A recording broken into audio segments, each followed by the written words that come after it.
Hi everyone, thanks for coming back. Juan Finance here, and in this video we're going to cover the top performing money market funds as of August 2020. So here's a very short disclaimer. And what are money market funds? So the main features are they are classified as low risk, low potential return. They are commonly recommended for conservative investors, and ideal investment horizon is at least a year. So we have peso currency and we also have dollar currency. Now for our benchmark in peso, we have here the 91-day or the 3-month treasury bill of the Philippine government. If you're going to look at, it's actually trading 1.1, 1.2. And again, that's the impact of COVID. BSP started to cut interest rates as I think around March or April. So before COVID, it's around 3%, and now it's trading around 1.1%. So here we have our top performers. On our first spot, we have the ALFM Money Market Fund. Now, if you can recall last July review, it's actually the same fund.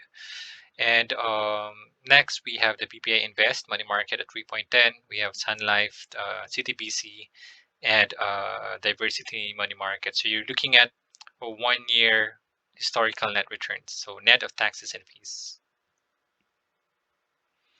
So what if you have 100,000 and then you place that one to each fund? So for ALFM, you will have like 3,500. For BPI Invest, that's 3,100. For Sun Life, that's 2,800. For CTBC, you have 2,600, and for Diversity, you have 2,306. Now let's try to find out what makes the fund, ALFM Money Market Fund, a performer. So here, first we have here the NAV-PS. By merely looking at this particular word here, okay, then this one is referring to a mutual fund, okay, per share. But if that's going to be net asset value per unit, then we're talking about a UITF fund. But for this one, it's a mutual fund. So the minimum investment is only 5,000 pesos.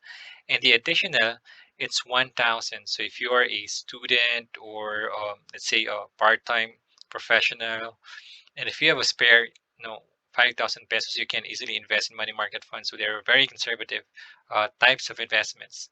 So we have here additional investment, only 1,000 pesos, and the minimum holding period is 7 calendar days. Okay, so you have here, if you redeem, okay, within the 7 calendar days, you have to um, be charged by 1%. Okay, the management fee of this fund is 0.50, so it's very minimal. And then the objective, we have here preservation of capital. So again, this is a money market fund. So all money market funds are supposed to preserve the capital while taking in profits very moderately, very conservatively. And then recommended for conservative investors, investment horizon of up to 1 year. So here you're looking at a 5-year, okay, timetable of the fund's performance. So from 115 now FPS as of July. By the way, it's July disclosure statement because August 2020 disclosure is not yet available during this time of review. So going back to the table again, that's 115. And here it's trading around almost close to, let's say, 128 or 129 net asset value per share. So this jump to cumulative performance here, what if you invested a month ago, 6 months ago, or a year ago? These are actually the net returns, okay? And then for the portfolio composition, here we have 10% of the fund is allocated to government securities. You have here for corporate securities, you have 64%, and cash and cash equivalents, you have around 25%. Now the mark to market is only around 2.5, and then you have the remainder is on accrual. So here we have the quick statistics. The weighted average duration of the fund is 0.88. So that's the average maturity of all the underlying assets or holdings. And you have here the weighted yield to maturity of 2.9. In the current number of holdings, 112. So you're actually buying 112 securities here coming from government and corporate entities. These are the top three of the 112. And these are actually maturing more than a year. So this is also the main reason why the fund is performing better than the rest, because they have this fund is actually around 64% corporate securities. So we all know that corporate securities tend to give higher yields compared to government securities. So yeah, that's it for ALFM money market. And for dollar currency, let's have the benchmark first. We have the 3-month treasury bill of the US government. Now it's trading 0.10. Before the COVID, it's around 1.5, 1.6. So again, our dollar denominated time deposits in the Philippines are affected by this rate, or any other dollar denominated investments. So here you're looking at Sun Life taking the first spot here, BPA Invest on the second, Metro Dollar on the third, fourth we have PNB Global, and the fifth we have UCPB. Okay, so again, these are the 1-year historical net returns. Now, what if you have $10,000 and if you invested, let's say, a year ago? Now, for Sun Life, that would give you 155. For BPA Invest, that's 146. For Metro Dollar short term, that's around 133. For PNB, that's $90, and for UCPB, that's $85. Now let's try to look at the disclosure statement of Sun Life.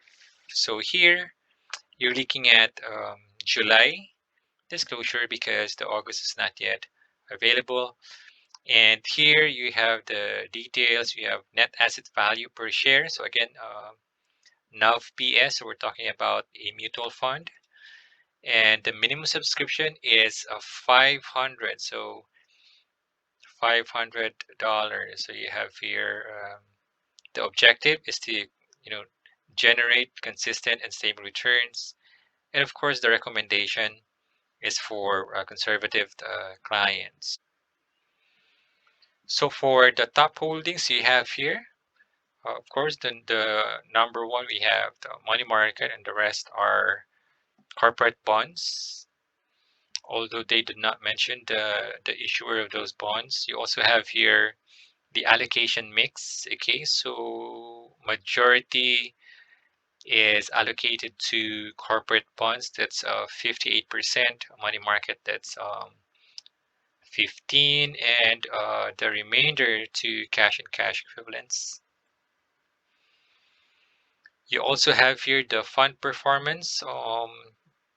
The dark blue or the black is actually pertaining to the benchmark, and the fund is the yellow one. So year to date, meaning from January to July 2020, this is the corresponding cumulative return. So that's 0.79%. So again, that's higher than what you get in treasury bill or any time deposit nowadays.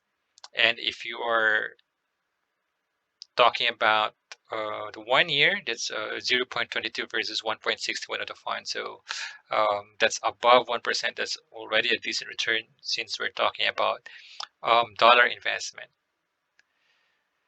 Okay, so that's pretty much it. These are the sources. So that's all for this video. Thank you very much for watching, and I hope that you learned something. Please do like the video, and if you want others to understand, kindly share this video. And if you need to know more, kindly subscribe so you won't miss any future videos that we're going to make. Thanks for dropping by.